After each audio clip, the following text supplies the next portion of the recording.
On est aujourd'hui là, début 2021. On sait que courant 2020, l'État s'est mobilisé notamment pour un Ségur de la santé qui a permis une revalorisation des salaires et une marque de considération importante pour les centres hospitaliers et toute la fonction publique hospitalière qui nous semblait nécessaire et légitime. C'était une très bonne nouvelle, comme on a pu le dire au niveau du collectif départemental.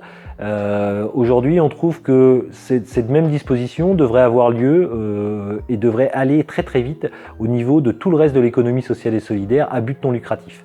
On considère qu'un Ségur qui a été mis en place en 7 semaines ne doit pas mettre 7 mois à être mis en place pour le reste de l'économie.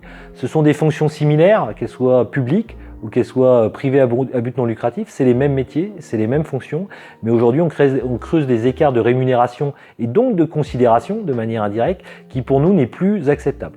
Aujourd'hui, il faut bien voir que l'ensemble des équipes, alors je pense celle d'Aise Domicile, mais tout le monde est quand même fatigué, continue à maintenir un travail et une mission d'intérêt général de proximité avec des emplois qui sont non délocalisables.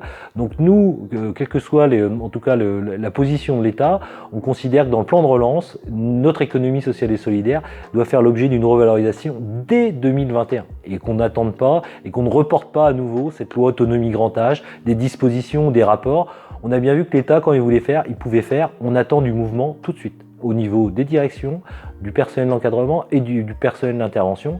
Voilà, il faut bien rappeler que tout l'ensemble des salariés de l'économie sociale et solidaire du Finistère, mais aussi au niveau national, sont mobilisés tous les jours, 24 heures sur 24, 365 jours pour accompagner des millions de personnes, et donc des milliers en tout cas en Finistère, et donc on attend vraiment des réponses tout de suite et que les pouvoirs publics arrêtent de faire du ping-pong sur les réponses à apporter en disant c'est l'État, c'est le département. Quand on a envie de faire, on peut faire, donc il faut que ça avance très très vite.